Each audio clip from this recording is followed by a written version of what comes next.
All right, guys, welcome back to the channel. It's Uncle Makara, All Relations. Today we're talking about a very important topic about tapping into the golden age and specifically more so the heart space. And we're going to be exploring the heart space. Of course, there's a lot of research by Heart Math Institute, so forth. And one second. About, okay, I can't. I'm being heard. Cool. Let me edit this. How do I edit this?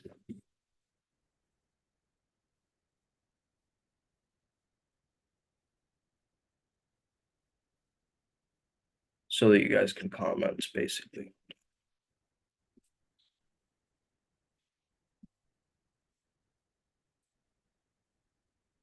Mhm.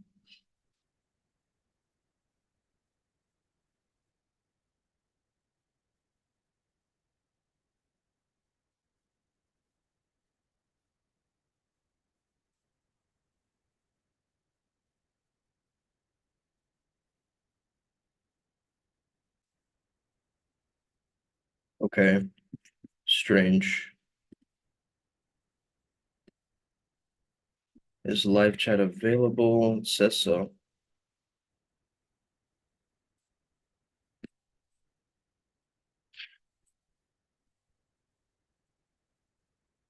All right, anyway, let's continue. So, we're going to be talking about the heart being a portal, okay? And we got to understand a few things before that, okay? Now, number one, everything that I say, make sure that you read the disclaimer beforehand, okay? This is all from research I've collected and my own perspective. So take it with a grain of salt and understand that you have a responsibility for your own actions. Okay. Don't blame it on this video. That's silly. Let's first of all get started. Okay. And this is very, very important because last night I actually timeline jumped. Okay. Using a specific visualization and meditation that I found. And it was really helpful. It was really helpful in understanding. So I wanted to help you guys out and also crystallizing this information for yourselves and your own lives. Of course, we are Primal Sutra, merging the old insights with a fresh pair of eyes. So looking at the ancient wisdom through the lens of modern productivity, how we can get more done in less time, and also understand how we can live very fulfilled. Okay. How we can tap into a higher level reasoning and flourishing. Okay, this is what we're looking towards. So, through the eyes of a positive psychologist, I am going to be looking at the golden age and this idea of the golden age. Of course, we have this idea, right, that we're coming from the dark ages into the golden age. Okay, you might have understood this. The whole Renaissance movement happened, right? Where people were becoming more multiphasic, you could say. They were very multidimensional. They had many different perspectives and they were more polymath and geniuses in that time, including the genius of Da Vinci, who created the Vitruvian Man and that image of the golden ratio used proportionally to describe human body mechanics, uh, anthropometry, right? The measurement of actual body parts and so forth and creating a whole entire system merging both of his hemispheres, right? So we first of all we understand that. I also want to write on the whiteboard, so let's do that. Let me first of all notice whether you guys can see this. Hold on.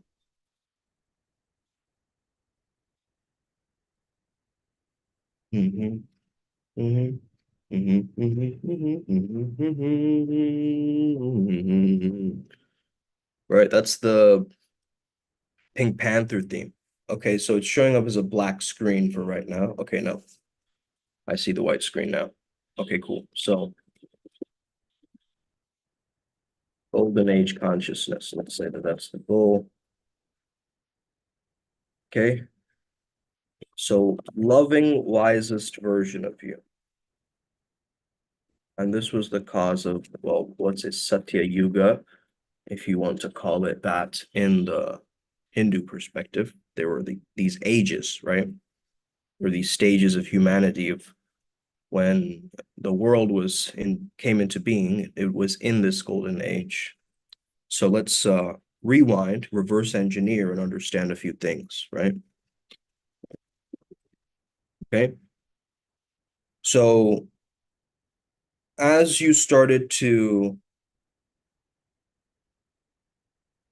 go into this golden age, you have to understand it's also 5D or fifth dimensional, multi-dimensional actually perspective. So this is multiple perspectives happening at once. And you also have to understand that the idea of freedom for you has been hijacked, right? Freedom is meant to mean so many different images in your mind and ideas that were skewed and conditionings, basically programmings, right? So you were programmed to believe what freedom means to you and that you understand it to be. And you've seen it as this end goal of, we all see it, right? Understand it. Logically, we understand it. Okay, moksha, liberation, nirvana, whatever you want to call this, right? Enlightenment, mini enlightenment or satori, right? We have so many words for it. But I think that the words don't do it justice because it's such a direct experience as well.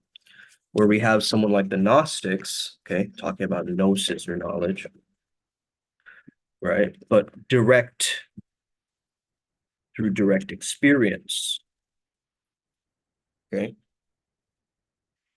Now, I also want to mention that there is a hidden Hermetic principle. If you've heard of the 7 Hermetic principles, is the 8th principle. They call it the lost principle, or 8th principle, okay? So very interesting here. And the Freemasons actually know about this. You see it on their logo, the G in their logo, right? What does this mean? Okay, you have to get to a certain rank to understand this. It's the generative principle, okay? And what is it? It's care, okay? Let's understand this first, right? This hidden principle, I believe, is like a super glue, almost like a sense of, you could say consciousness sand or brain sand, right? The way that you want to perceive this G is genesis, generativity, right? Creation, creating something. But in order to create something, you've got to care about it. Because if it's generated through a lack of care, that violates something, I feel, right?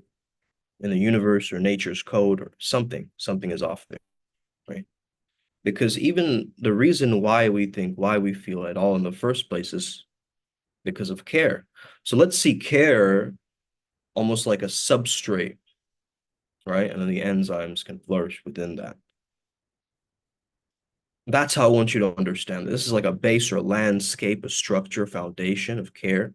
And within them, all of these other 7 principles are playing around, okay? So this is important to talk about before we tap into this, okay? Steiner, okay? All the adepts have also found some old Steiner stuff. That's great to know, bro. Okay. Steiner has talked about this 7-sided form, right? Today's the 16th, adding up to what? 7, 6 plus 1. Okay. 7-sided form with sides that are absolutely identical. That sits in an imaginary box in the heart. Okay. So, of course, you might have heard of the 5 Platonic solids from Plato. Okay, there's the tetrahedron, there's the dodecahedron, there's the isosahedron, and so forth, right?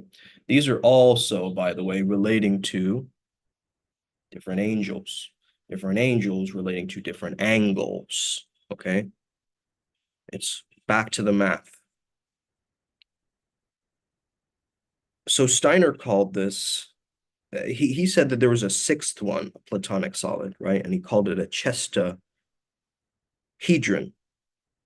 by Frank Chester, okay, who actually went into this work of creating a seven-sided regular form. So it's now called a chestahedron. So the heart is actually a chestahedron, okay? It's okay. So first of all, let's understand this.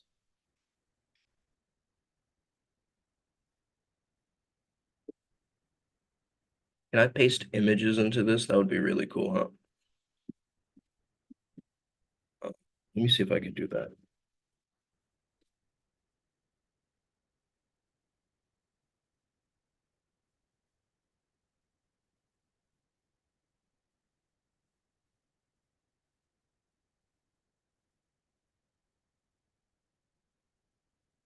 Oh, this is amazing.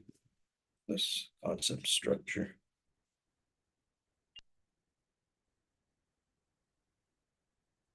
Save image as. Okay. This is Meteor Memories. So, okay. Whoa. Okay, it can. Okay, it clearly can. So here we go. It's a chestahedron, right? This is your heart.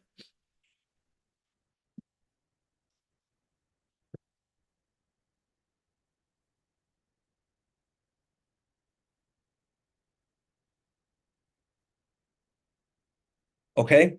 So think about it. It kind of looks like an emerald or a gem, right? We're going to get to that later too. Now, this is for my advanced students, by the way. Don't watch this video. It's the first thing you're ever watching on my channel, okay? You're going to get very confused. But people who have a background of this understand mind-heart coherence, understands plasma bubble technology, understand some of the basic things, right? Like about the chakra systems or about the pineal gland. You're going to get a little bit of braingasms from watching this because this is very interesting. The heart is a neuromuscular band, okay? So it folds out, okay? Let me see if I can find images of that.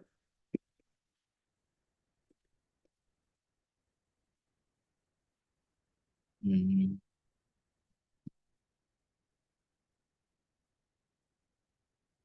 let's see.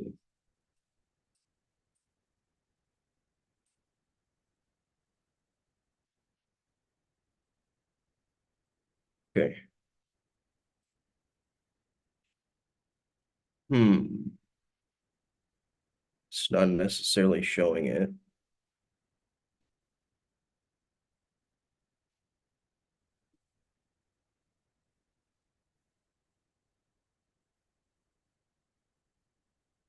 But you guys get the idea, right? So it just kind of rolls out like this. I can't find the image right now. Okay. Just close all this stuff now. Okay. So the heart is a neuromuscular band folded over itself in a spiral pattern. Okay. So it goes into a spiral, upward spiral gang. Okay. It's not a pump. Apparently, it's seen more as a vortex machine. So water is, of course, in three states, solid, liquid, and gas, but they also discovered a fourth state, and they call this fourth state plasma. Okay. It's a different kind of liquid, I'd say. Okay, there's plasma. So this pulses the blood throughout the cardiovascular system, and it's also fueled by infrared light. Okay. Shout out to infrared light therapy, okay, which I use on the regular. Also towards my heart space, which is interesting.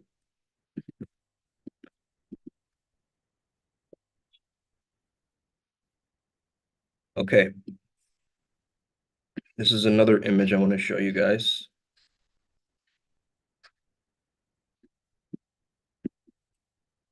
Let's see, can I save this? Save image. So I don't know if you guys have ever seen or heard of the Emoto experiments, okay, of water changing its particles, okay, based on basically it's structured water, it's the plasma, right? The structured water changes and the blood pumps to the heart. So sunlight, laughter, love, touch, this also strengthens this energy, right? Creates this kind of vortex. So the water is actually like, this is what structures water in nature, right? We understand it creates vortices. But here in this experiment, Dr. Emoto, I believe he spoke into water, loving things or words or affirmations, right? So here, thank you. Okay, it's a beautiful pattern that you notice. Truth is a beautiful pattern. Eternal is a beautiful pattern. I love you is a beautiful pattern. Peace, right? You're noticing the beauty around these words. And then you take words like you make me sick or evil or, you fool. And then you notice this affecting you, your language affecting you. This should also, almost these words should be illegal to say, right? Kind of like Voldemort, right? You don't say it. Just don't say it. Like, I know it's like in the moment you feel the anger, you want to say it, but we use slang all the time. We say words like wicked, and it's like, should we really be speaking like that? I've stopped saying hell yeah because I'm giving hell more power by saying that. Started saying heaven yeah, right? It's a little reframe, but it matters, man. And the words that you use, it's clear, create certain crystals, certain patterns, okay? Now, of course, there's also this idea that you have a heart of gold, okay? I forgot who was doing work into this. You can find it out later. But monoatomic gold is apparently a superconductor for the implosion of energy. Okay. So monoatomic gold, I know certain people used to take that, right? They turned, this was the work of the alchemists, right? So understanding that.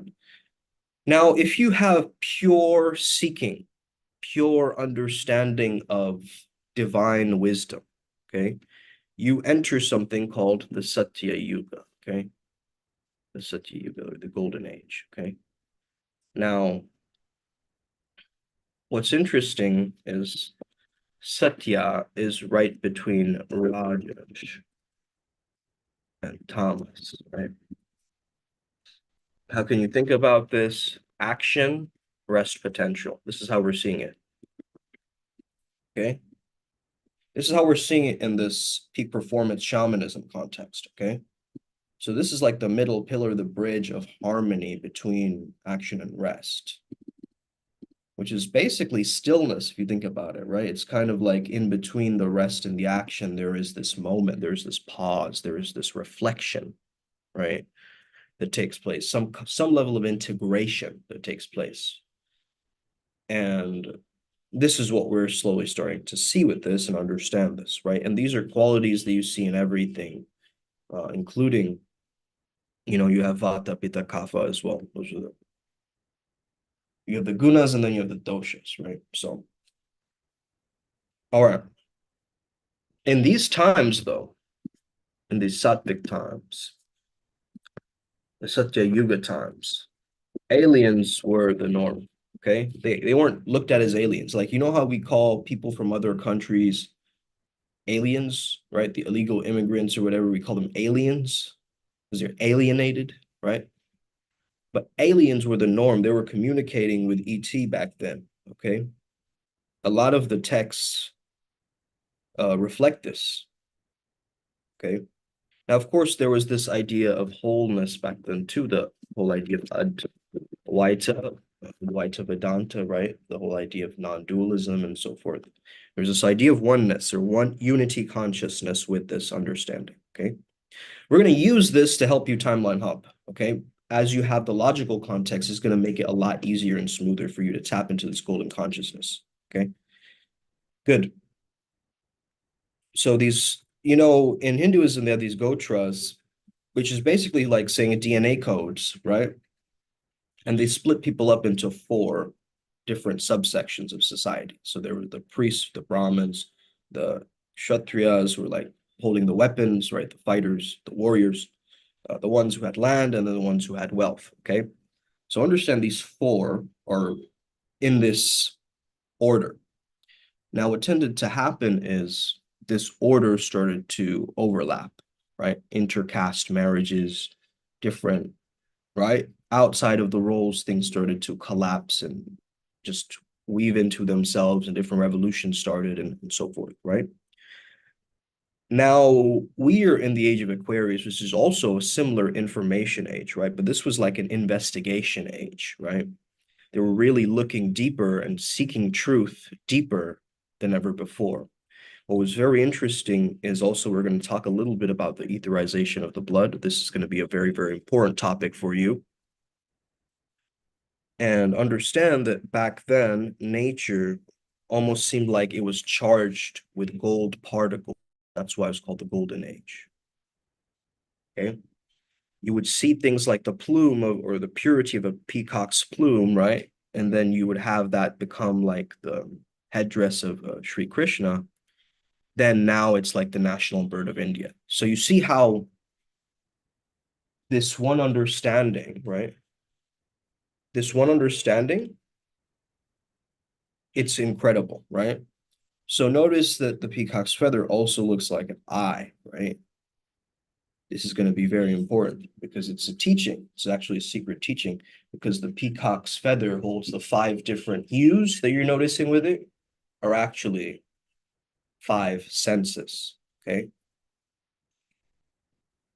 You're going to learn that as you go on this journey. Well, you just did, right? You just did, but now you have to integrate it within what you're doing. I just use a meditation where I just look at this, right? I just can't stop looking at it. So, but anyway, that's besides the point. Now, look at the prime factors of this place, right? So let's say it's like a sacred palace type place, right? Dun, dun, dun, dun, dun, dun. Okay. Satya, the truth age.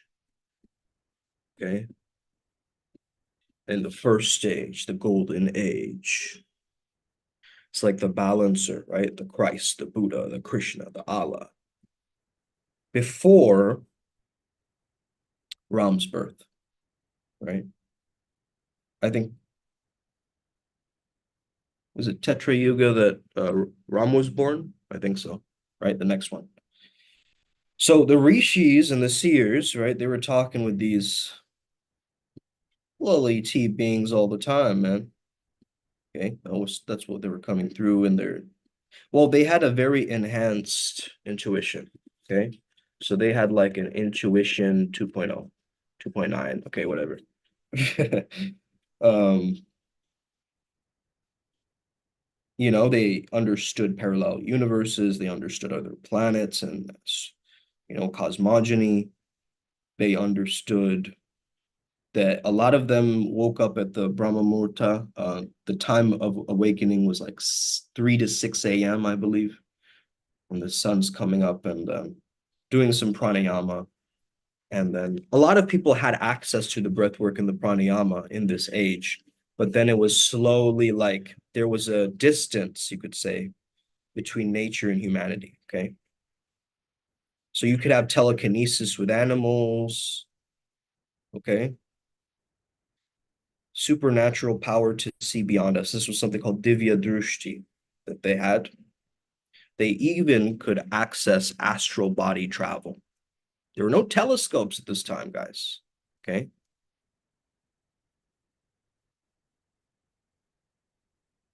They used the prana that they had to communicate with the prana of other beings, including plants and animals. But as the Treta Yuga came, there was a distance from nature. And so all these tools, the pranic technologies were lost from the sages and the seers. So there was kind of like a distance, a little bit of a distance between the actual practitioners, the shamans, the healers, the priests, and so forth, and the rest of society. There was a split. Okay. Now let's take it into the understanding of the heart space being almost like a chamber to rise from, right? So let me just paste. Let me just see here. Hmm.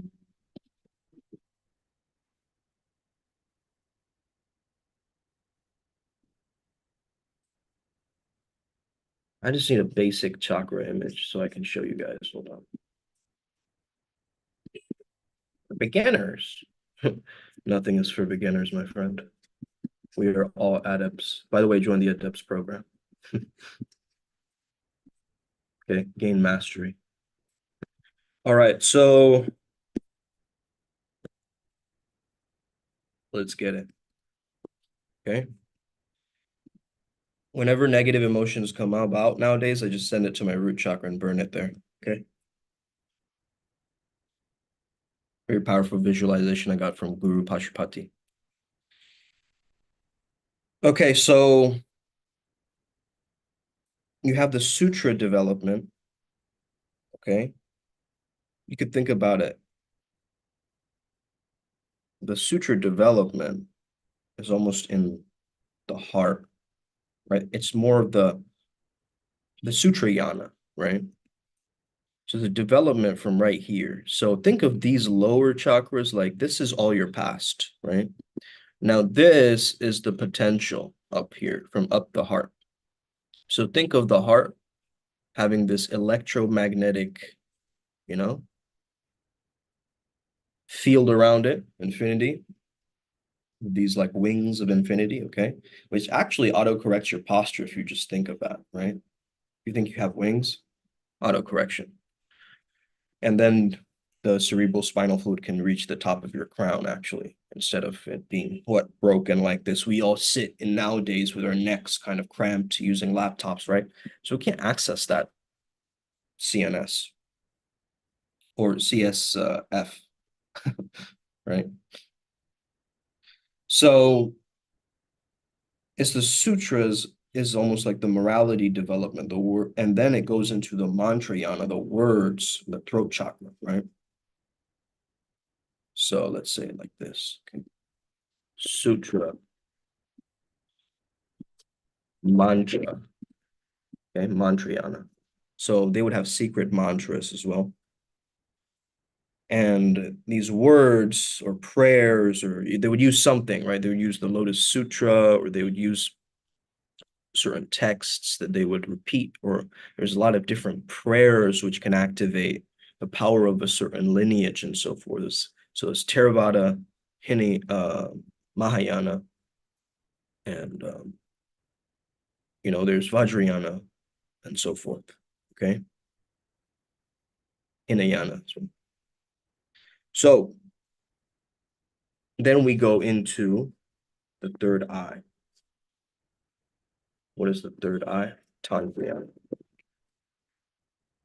Okay, these are levels. Okay, so think of them like this. Well,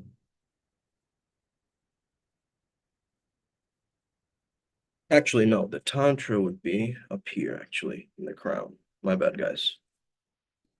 This would be the Vajra, because this is the visualization. Okay, this is when we visualize. So this is manifestation 101 right here. Okay, you can speak it into your reality using mantras. You're changing the morphic resonance of your space using the mantra itself. You're keeping the wisdom or the deity in your heart space, okay? And you're having it come down from the crown, from the heavens, down to your heart space. It's cleaning it out, right? This is the recycler. This is you could say this is the alchemist, and the genie. It is the wish granting jewel, right? It is the holy grail, okay?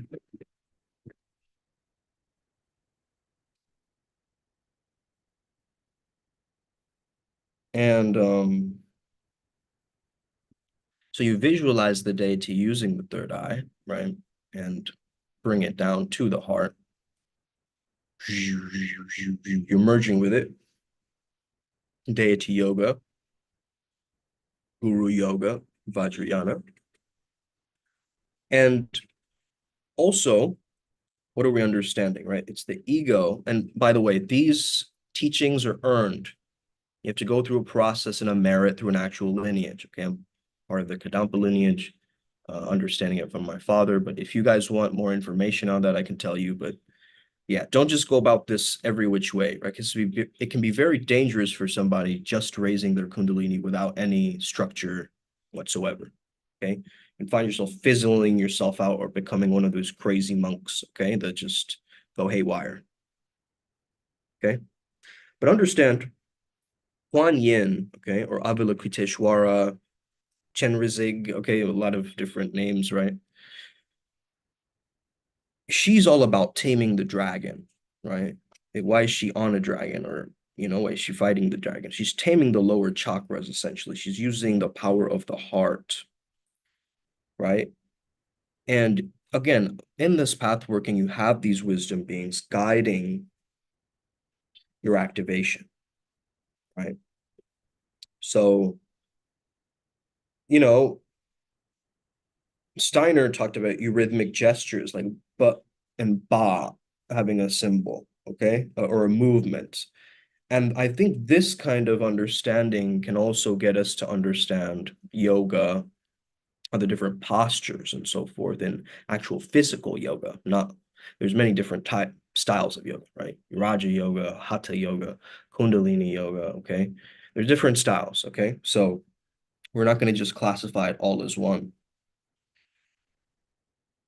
We're going to understand it as these phosphenes or these archetypes or these light codes or this metaphor, this analogy that we're getting of the Holy Grail and the wish fulfilling jewel. I mean, we're coming together with this kind of understanding of a tantric uh, reality, merging with some kind of a level of a Gnostic truth of Sophia, right, through the Dakini understandings. So, I mean, this might be very heady for a lot of you guys to understand, but just bear with me here, okay? The heart is a genie. It is the portal jumper. It is the manifestation switch. It is the remote control for you to switch channels, okay? So right now, there's infinite streams of channels like a film reel happening all at once, right? It looks different, but they're actually very, very separate. Now, what they found was in this wish-fulfilling jewel of Avalokiteshvara was, that little gem on it said Om Mani Padme Hum, which connects us to Avalokiteshvara's energy. Understand it means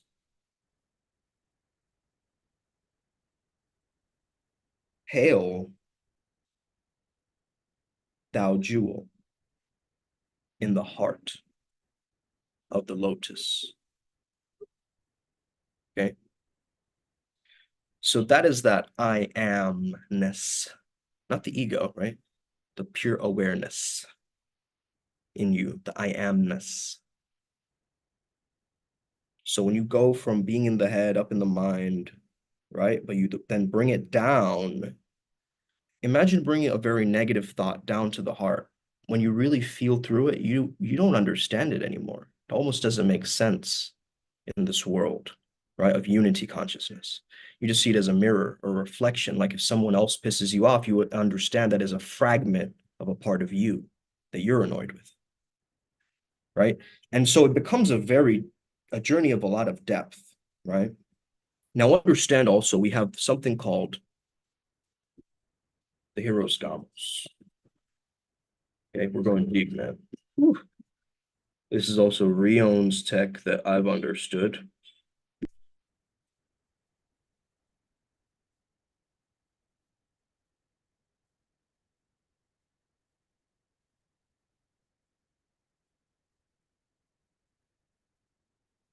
This is where, from the idea where I believe that the twin flames idea came, right?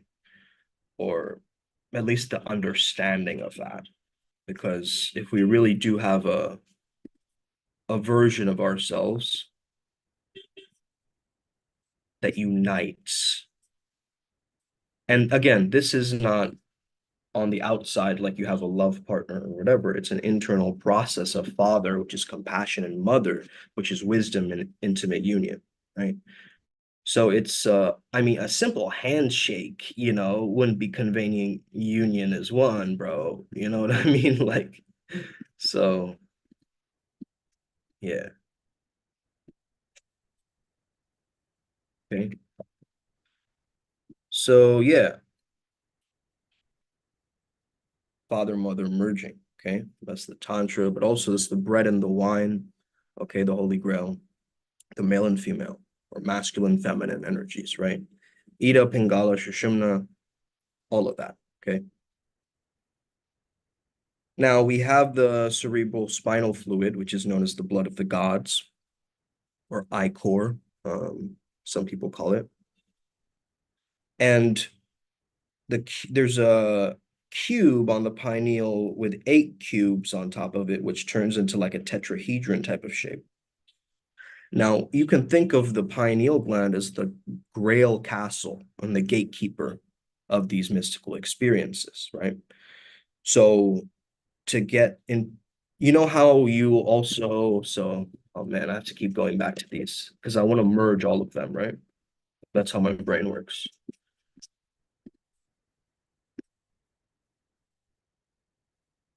This video is kind of for maybe the spiritual elite. I don't know how many people really get this. Some of you guys do, and you're following along very well, and I'm proud of you. Okay, good. Save this image. Okay.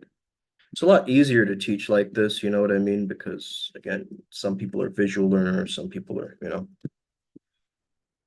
cetera, et cetera. So this microcosmic orbit is happening all the time. But if you're not having the tongue at the roof of your mouth, okay, if you're not mewing or mogging people, just kidding. That's what the culture is promulgating now, right? Mm,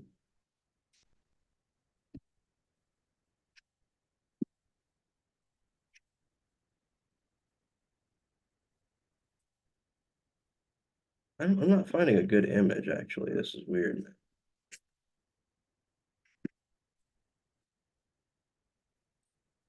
Hmm.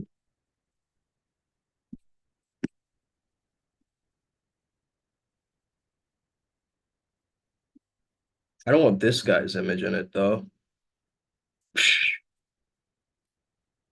Okay, let me see if I can crop him out. Good.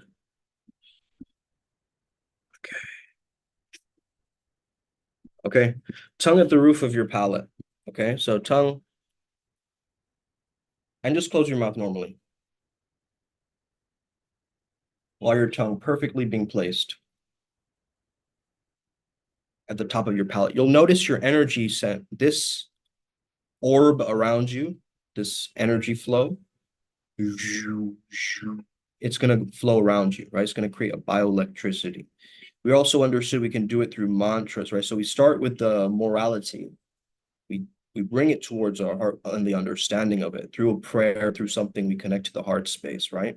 Then we go into the mantra or the words, and then we go into the visualization. And then we tantrically take it and merge all of it together. And then now it's being recycled, and then we can timeline jump and hop. Okay. So an easy way of saying this is almost like the thinking male and the feeling female, right, are coming together in coherence to create a gratitude within. And that gratitude can be used to hop into the reality where you already have it, because gratitude reminds your nervous system that it's already there for you, right? The result is already there for you. So you're using the law of assumption embodied. You see what I'm saying? So this is why, in order for you to portal jump, let's say, well, the one I did yesterday is I tapped into a much more sexy reality. Okay. That's the one I did last night, but understand this one, timeline jumping. Let's talk timeline jumping. Okay. So we're using the similar model, right? We understand we're speaking to the plasma, we're speaking to the water within us. So drink lots of water before this kind of process, before you timeline jump. Okay. Drink water. Okay, so silly to say this, but it's like many people just don't, or they underdrink and they're dehydrated. How are you going to be dehydrated and tap into altered brainwave states? You're going to be even more dehydrated. You see what I'm saying? Next is focus on the what plus why, not the how. The how equals the ego. The ego wants to know how exactly you're going to do that, right? But for you to actually jump, you got to know the what and the why. What is the end result, basically? And why do you want it? What's the intention? All right, what is the purpose and the intention? I want this because blank. And what it is this. Make it clear to you. Tap into your vagus nerve through the humming, the chanting. You can choose a mantra of your choice. Of course, I mentioned one already here, Om Mani Padme Hum. My favorite is Om Ahum Vajra Guru Padma Siddhi Hum, right? That's my favorite. It just does the job real well, for me at least, personally. But basically, I want you to feel into, like you can even play some like brainwave states, like you can play gamma waves or theta waves or alpha waves. It's beneficial. It's, I think 7.28 or whatever is the Earth's Schumann resonance tone hertz. But I like to do 8 hertz per second, right? Or just 8 hertz, which is the flow state. So this is called the alpha theta bridge. Okay. Have you ever had a spiritual lesson like this before, guys? I don't think so. Give me a thumbs up if this is resonating. So feel into this, what you want, because again, if it's like, I want it, desire. You know what that means? It means dethroned. Okay. Which means if you want something, I want it, I want it, I crave it, I crave it, I need it, I need it. Right? This energy, what does it say to the universe? You're in lack, you don't have it already. Why should I give you something that you don't have, right? When you're not even embodying it. Okay. So when you get rid of this mind palace of desire, I crave it, I need it, it's my fantasy, I've got to have it, without it, I'm nobody, right? That energy of desperation to one of inspiration in the heart, right? And to inspire means to breathe.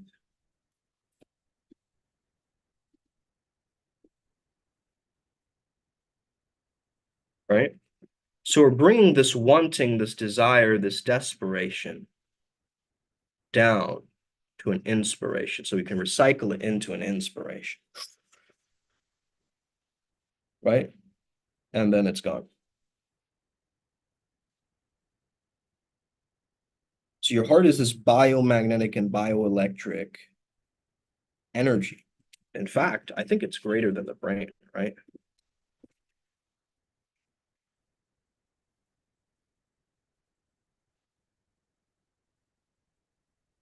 Okay, where's that image?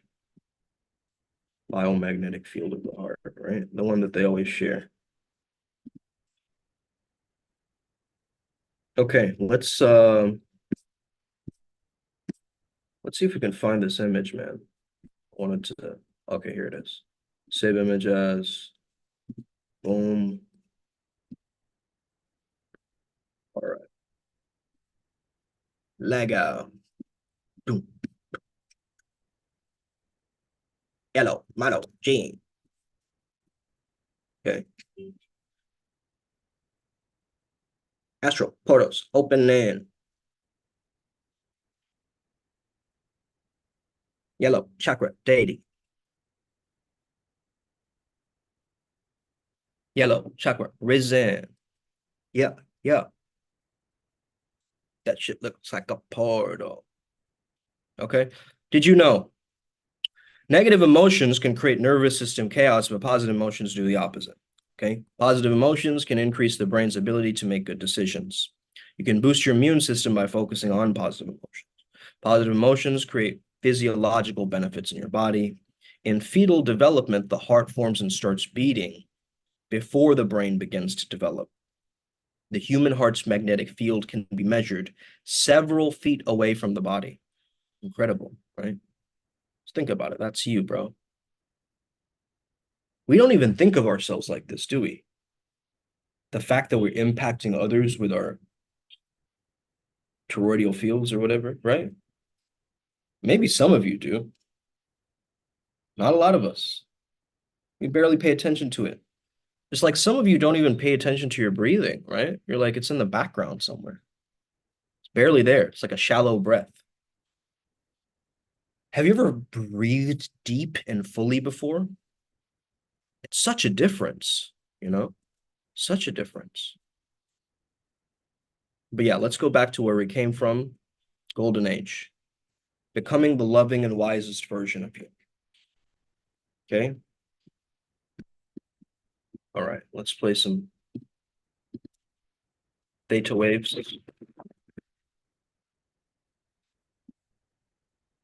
Okay? We're about to tap in, guys.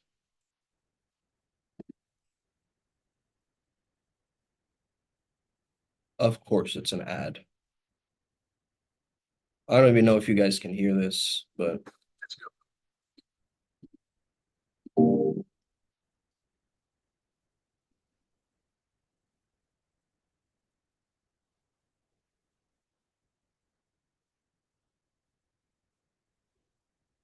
you guys hear this?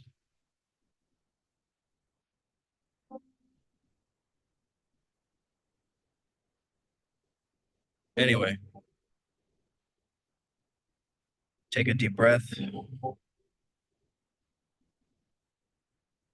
And for now, we're going to be just using your higher self. No deities involved in this one. Just envision your God chakra, the God with 10,000 names above your crown. Just pull that energy through the divine golden light, that Satya Yuga consciousness, where you know your truth, where you understand your beingness, where you resonate with others in the Shambhala frequency. You realize your purpose here. You realize the ultimate. Just pull in that imagery of your higher self, God self, through your crown, through your third eye, through your throat, and let it sit at the center of your chest on a flower of your choice. Good. When you inhale, I want you to inhale the divine God chakra light from your crown. When you exhale with an Om. Okay, the word Om. We're going to be using that mantra to timeline jump. Exhale.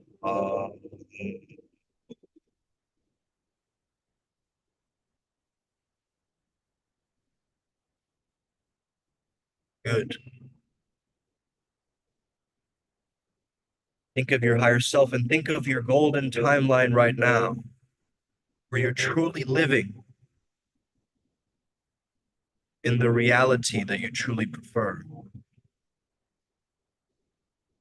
And it's undeniable. And the beauty and the mystery of it still kept alive.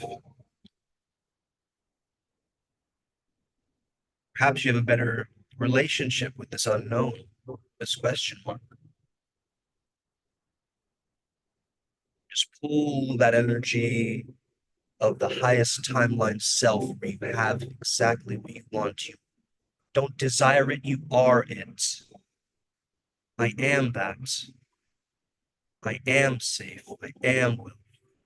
I am beautiful. I am. I am. I am. Just focus on that I am energy and feel it through your bones, your crevices, your capillaries, your molecules, your aura, everything. Just let the entirety of your space and environment feel the space of your internal aura. Let the internal and external merge like subject and object merging. Now imagine your hemispheres of your brain are shaking hands and hands shaking, and together, two sides of the brain connect to create a coherence, a gratitude, a feeling of appreciation in your heart. You made it, that you are in your new reality now. Just relax into it. Make it natural. You are here now. It's always been you. You've always been here. This is the truth. Align with your satya, your balance, your truth, your neutrality. Let it balance out any of the spicy tastes in your mouth and the rage or the anger that you feel. Let it all just be handled by the generative principle of care. And through the care and through the love, you are here now. May you remember, and may you never be the same again. Us, thank you. Swaha, I surrender. Swaha, I surrender. Swaha, I surrender. Okay, good. Fantastic, guys. I hope this was helpful to all of you. This was a very fun talk, and I think we talked about a lot of different things. We talked about the chestahedron, right? Maybe some of you guys visualize this. We also talked about, these crystals that are formed through the positive affirmations. We also did this. We sort of tapped into the zone, you know. We tapped into this energy of your understanding is all I care about. It's a song by what's his name, man? Ray.